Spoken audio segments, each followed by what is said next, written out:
నమస్తే. సామాన్యుడి చేతిలో సామాజిక అస్త్రం నెంబర్ 1 న్యూస్కి స్వాగతం. నేను రవీంద్ర.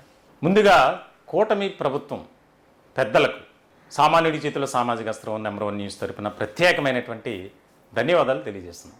ఎందుకనంటే తాజాగా కూటమి ప్రభుత్వం తీసుకున్నటువంటి నిర్ణయం ఏదైతే రాష్ట్ర వ్యాప్తంగా ఉన్నటువంటి ప్రభుత్వ ఉద్యోగులు అలాగే పెన్షనర్లకు సంబంధించి ఆర్థికపరమైనటువంటి సమస్యలతో సతమతమవుతున్నారు. వారికి రావాల్సినటువంటి బకాయిల విషయంలో దీనికి సంబంధించి కాస్త ఒక అడుగు ముందుకు వేసిందని చెప్పాలి. మేము గత కొంతకాలం నుంచి ఉద్యోగుల సమస్యలు అలాగే పెన్షనర్ల దీనావస్థపై ఎన్నో కార్యక్రమాలు నిర్వహిస్తున్నాం, అలాగే వీడియోలు చేస్తున్నాం, ప్రత్యేక లైవ్ కార్యక్రమాలు పెడుతున్నాం. ప్రభుత్వం స్పందిస్తూనే ఉంది. ఆ మధ్య కొంతమందికి కొన్ని బకాయిలు కూడా క్లియర్ చేసినటువంటి సందర్భంలో ఇప్పుడు తాజాగా దాదాపుగా 1500 కోట్ల రూపాయలను ప్రభుత్వం ఈ యొక్క బకాయిల చెల్లింపు విషయంలో ముందుకు వచ్చింది. అంటే చాలా వరకు ఉన్నాయి కోట్లాది రూపాయలు. కానీ ఏదో ఒకటి ఆచరణ అయితే ముందుగా శ్రీకారం చుట్టారు. దానికి సంబంధించి ప్రత్యేకమైనటువంటి ధన్యవాదాలు. మిగిలిన వారికి కూడా ఇంకెవరికైతే పెండింగ్లో ఉన్నటువంటి వారు ఉన్నారో వారికి కూడా దశల వారీగా అయినా సరే క్లియర్ చేయాలని చెప్పి మేము విన్నవించుకుంటున్నాం ప్రభుత్వాన్ని.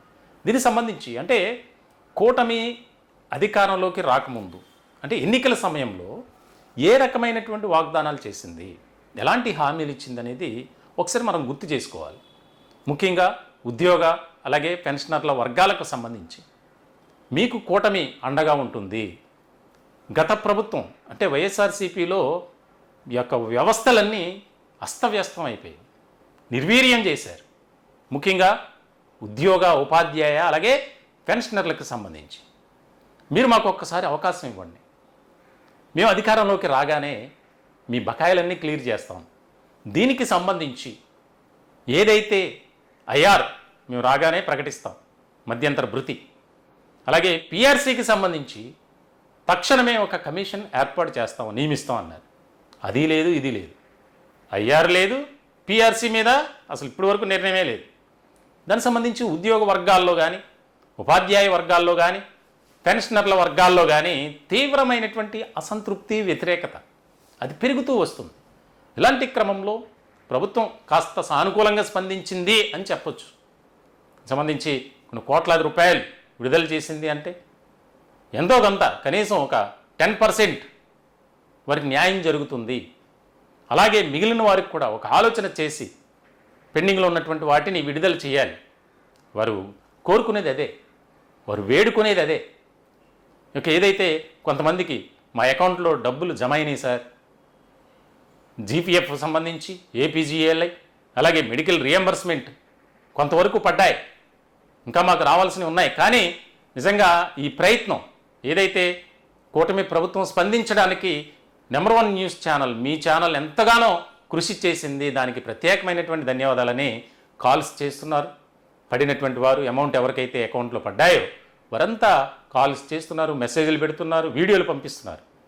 నిజంగా అందరికీ కూడా ప్రత్యేకమైనటువంటి ధన్యవాదాలు తెలియజేస్తున్నాం.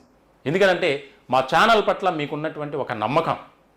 ఎప్పుడు కూడా మేము ఉన్నది లేనట్టు, లేనిది ఉన్నట్టు చెప్పం. ఏదైతే ఉందో అదే చెప్తాం, అదే తెలియజేస్తాం. ఒక సమస్యను అధికారుల దృష్టికి, పాలకుల దృష్టికి తీసుకువెళ్ళి దాన్ని పరిష్కరించేందుకు మేము ప్రయత్నం చేస్తాం తప్ప ఎక్కడా కూడా మాకు ఒక రాజకీయ ఎత్తుగడ కానీ ఒక వ్యూహం కానీ మాకు అవసరం లేదు. దీనికి సంబంధించి నెంబర్ 1 మీడియా సంస్థల అధినేత మంచాల సాయి సుధాకర్ నాయుడు గారు ఏదైతే జనవరి 25వ తేదీన రిటైర్డ్ ఉద్యోగుల ఆత్మీయ సమావేశాన్ని ఏర్పాటు చేశారు విజయవాడలో. చాలామంది వచ్చారు. వారి బాధలు, కన్నీటి గాథ, వారి దీనావస్థ మీద ఏడుస్తూ మాట్లాడారు. ఆ వయసులో 65-70 సంవత్సరాల వయసు ఉన్నటువంటి వారంతా చాలామంది వచ్చారు దాదాపు. మరి ప్రభుత్వం వాటిని ఖచ్చితంగా వారి ఆవేదన చూస్తే చలించిపోవాలి. కానీ ఇప్పటికైనా కొద్దిగా సానుకూలంగా స్పందించినందుకు నిజంగా ప్రత్యేకంగా వారిని మనం అభినందించాలి. ఇంకా మిగిలినటువంటి బకాయిలు అలాగే ఉపాధ్యాయ ఉద్యోగ వర్గాలు, పెన్షనర్లు ఇంకా చాలా రావాలి. గ్రాట్యుటీ రావాలి, ఎర్న్ లీవ్కి సంబంధించి, లీవ్ ఎన్కాష్మెంట్కి సంబంధించి అనేక కోట్లాది రూపాయలు బకాయిలు ఉన్నాయి. వారికి సంబంధించినటువంటి విషయంలో కూడా సానుకూలమైనటువంటి నిర్ణయం త్వరితగతిన తీసుకోవాలనేదే మేము కోరుకునేది. దీనికి సంబంధించి ఒక రిటైర్డ్ ఎంప్లాయీతో మనం మాట్లాడే ప్రయత్నం చేద్దాం. ఆయన కూడా చాలా ఆనందంగా ఆయన అభిప్రాయాన్ని తెలియజేస్తున్నారు. మార్నింగ్ నుంచి చాలా సందర్భాల్లో కాల్ చేశారు. ఖచ్చితంగా మీతో నేను మాట్లాడించే ప్రయత్నం చేస్తానని చెప్పారు. దీనికి సంబంధించి అంటే రిటైర్డ్ ఎంప్లాయీస్ కానీ ప్రస్తుత ఉద్యోగులకు సంబంధించి ప్రభుత్వం ఒక సానుకూలమైనటువంటి నిర్ణయం తీసుకుంది. అది శుభ పరిణామం కింద చూడాలి. ఇక రిటైర్డ్ ఎంప్లాయీ రాజు గారు ఉన్నారు. సార్ నమస్తే. నమస్కారం సార్. సార్ ఎట్లా చూడాలి? ప్రభుత్వం మొత్తానికైతే ఒక స్టెప్ ముందుకు వేసింది అనుకోవాలి. అవును సార్, ఇప్పుడు మీ దయ వల్ల మీరు ఎప్పటి నుంచి అయితే మాకు 25/1 జనవరి 25ని మీరు ఆత్మీయ సమావేశం జరిపారు కదా సార్. అవును. అప్పటి నుంచి మీరు ఎప్పటికప్పుడు వీడియోలు పెట్టి మా ఎడల కరుణ చూపించి మీరు ఎప్పటికప్పుడు ప్రభుత్వం దృష్టికి మీరు మన మంచాల సాయి సుధాకర్ నాయుడు గారు ఎప్పటికప్పుడు మీరు తీసుకువెళ్తున్నారు సార్. అలాగే కాకుండా మంచాల సాయి సుధాకర్ నాయుడు గారు కూడా ప్రభుత్వ పెద్దలతో మాట్లాడటం నేను చూశాను సార్. నేను వీడియోలో ఉన్నాయి కదండి, చూశాను. అది మీ దయ వల్ల నిజంగా నేను చాలా సార్లు మీకు చెప్పాను ఇదే విషయం. ఏమంటే ఇప్పుడు 2 రోజుల నుంచి మాకు మా రిటైర్డ్ ఎంప్లాయీస్ అవునండి మొత్తం మీద ఏరియర్స్ పడుతున్నాయి సార్. కానీ ఇంకా మరి ఇంకా పడవలసి ఉంది sir. As early as possible మీరు ఎప్పటికప్పుడు మళ్ళీ ప్రభుత్వానికి దృష్టి తీసుకెళ్తే మిగిలినవి కూడా పడతాయి సార్. తప్పకుండా సార్. మీరు లేకపోతే చాలా ఇబ్బందులు పడదామండి మేము. నిజంగానే చెప్తున్నాను సార్. ఏంటంటే పాపం చాలా మంది రిటైర్డ్ ఎంప్లాయీస్ చనిపోయారు సార్. అవునండి. ఆ విషయం మీకు తెలిసింది సార్. చాలా మంది చనిపోయారు సార్. ప్రభుత్వం దృష్టికి మీరు ఎప్పటికప్పుడు తీసుకెళ్లటం వల్ల ఆ స్పందన వచ్చి కూటమి ప్రభుత్వం వాళ్ళు ఇచ్చిన హామీని ఇప్పుడు ఒక్కొక్కటి అమలు పరుస్తున్నారు. కేవలం మీరే కారణం మాకు ఎంప్లాయీస్ కి, ఇందులో అనుమానం లేదండి. అందరూ కూడా మీకు చెప్తున్నాను, అందరూ ఒక నిజం చెప్తున్నాను. మీ నెంబర్ 1 ఛానల్ గురించి ఏకంగా ఇప్పుడు అందరి నోట కూడా మీ గురించే అందరూ చాలా సంతోషిస్తున్నారు సార్. ఆ సంతోషం చెప్పలేనంత సంతోషం సార్. నిజంగా మీకు చెప్తున్నాను. అవునండి, మనకు కూడా చాలా మంది కాల్స్ ఉదయం నుంచి చాలా మంది కాల్స్ చేస్తూనే ఉన్నారు. అవును సార్, అవును సార్, నో డౌట్ అండి సార్. నేను మీకు చాలా సార్లు చెప్పాను కూడా.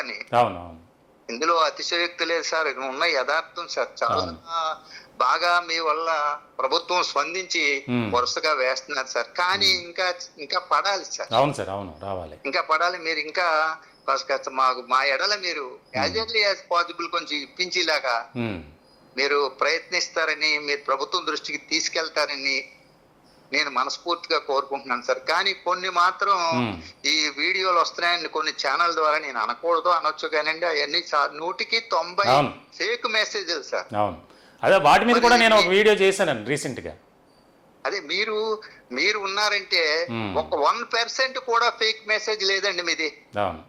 తన్ను తాను తగ్గించుకుని పోబడి హెచ్చింపబడును, తన్ను తాను హెచ్చింపబడి వాడు తగ్గించబడును అన్నది మీ ఛానల్ యొక్క జయం సార్. నాకు అర్థమైంది సార్. దయచేసి మీరు ఇప్పుడు ఇంకొంచెం మీరు ప్రభుత్వం దృష్టికి తీసుకెళ్తే మిగిలిన మాకు కూడా న్యాయం చేకూర్చినట్టు అవుతుంది సార్. తప్పకుండా సార్. ఎందుకంటే రాజుగారు మేము స్వయంగా చూసాం. ఆ కార్యక్రమానికి వచ్చిన వారు కొంతమంది హాస్పిటల్లోంచి వచ్చారు. అంటే మాకు మన ఆవేదన తెలియజేస్తే ప్రభుత్వం స్పందిస్తుంది అని చెప్పి ఆ రోజు మీరు కూడా వచ్చారు. ఎంతమంది ఎన్ని ఇబ్బందులు పడుతూ వచ్చారో చూసాం మనం కల్లారా. అవును సార్. ఎంతో మంది ఈ మధ్య కాలంలోనే బెంగ పెట్టుకుని హార్ట్ స్ట్రోక్ తో చనిపోయినటువంటి వారు కూడా ఉన్నారు పాపం. మరి ఇప్పుడు ఒకటే సార్, కొంత మీరు మీ దయ వల్ల కొంతమంది ఊపిరి పీల్చుకుని ఇంకొంతకాలం బతుకుదామని ఆశతో ఉన్నారు సార్. నిజం చెప్తున్నాను మీకు. చాలా చాలా సంతోషిస్తున్నారండి అందరూని. ఇప్పుడు రాష్ట్రంలోనే కాదు సార్, మీది నెంబర్ 1 ఛానల్. నిజంగా ఏం పేరు పెట్టారో గానీ ఏ ముహూర్తాన్ని నిజంగా నెంబర్ 1 అండి. మీ తర్వాతే సార్ ఎవరైనా సరే. నేను ముందే చెప్పాను, రాష్ట్రంలోనే కాదు దేశంలోనే కూడా మీకు మొట్టమొదట 5 ఛానల్లోనే మీ పేరు ఉండకపోతే నన్ను అడగను. అంత బాగా చేస్తున్నారు సార్. మొత్తానికి కూటమి ప్రభుత్వాన్ని కూడా మనం అభినందించాలి సార్. ఎందుకంటే ఇప్పుడున్నటువంటి ఆర్థికపరమైనటువంటి ఇబ్బందులు పడుతూనే అన్ని సంక్షేమ పథకాలు అమలు చేస్తూ అభివృద్ధి కార్యక్రమాలు నిర్వహిస్తూ మిగిలిన వర్గాలను కూడా చూస్తుంది. అది నిజంగా కొద్ది కష్టమైనప్పటికీ ఇబ్బందికరమైనటువంటి పరిస్థితులు అయినప్పటికీ తప్పదు. ఎందుకంటే ఆ వర్గాలన్నిటినీ కాపాడుకుంటేనే ప్రభుత్వం ముందుకు వెళ్ళేటువంటి అంశం.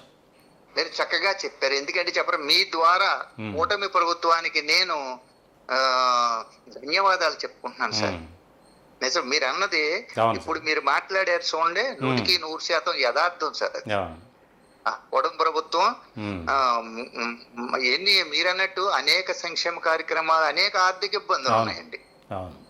అయినా సరే మీరన్నట్టుగానే వాళ్ళు స్పందించి మీ వీడియోలో నుండి అవును. మీరు పెట్టి వీడియోలో మొత్తం మీద స్పందించి ప్రభుత్వం కూడా ఉమ్, వాళ్ళు చేయటం మొదలు పెట్టారు సార్. అవును సార్. అవును. ఇంకా మిగిలిన వారికి కూడా రాజుగారు, మిగిలిన వారికి కూడా క్లియర్ చేయాలని మేము కూడా కోరుకుంటున్నాం. దీనికి సంబంధించి ఎప్పుడు కూడా మీ పక్షాన సామాన్యుడి చేతిలో సామాజిక అస్త్రం నెంబర్ 1 న్యూస్ ఉంటుంది రాజుగారు.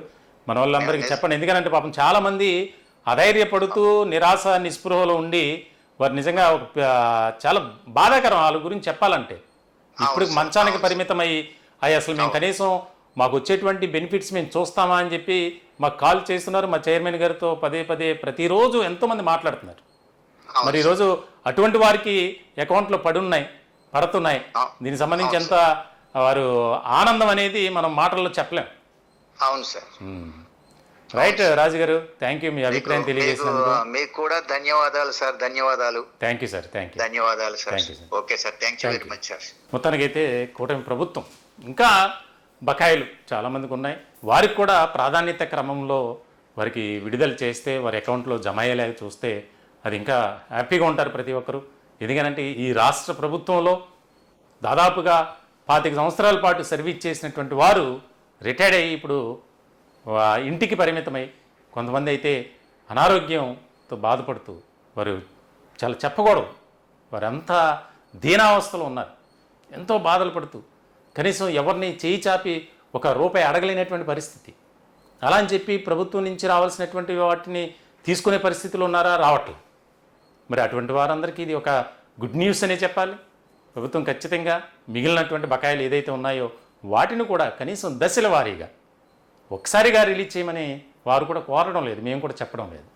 కాబట్టి మరొక్కసారి కూటమి ప్రభుత్వం పెద్దలకు, సామాన్యుడి చేతుల సామాజిక అస్త్రం నెంబర్ 1 న్యూస్ తరపున, అలాగే ఎంప్లాయీస్ తరపున వారి వాయిస్గా మేము ఉన్నాం కాబట్టి అందరి తరపున ప్రత్యేకమైనటువంటి కృతజ్ఞతలు, ధన్యవాదాలు తెలియజేస్తున్నాం. ఈ టాపిక్పై మీ విలువైనటువంటి అభిప్రాయాలు కామెంట్ రూపంలో తెలియజేయండి. దయచేసి మా ఛానల్ని సబ్స్క్రైబ్ చేసుకోండి. Thank you.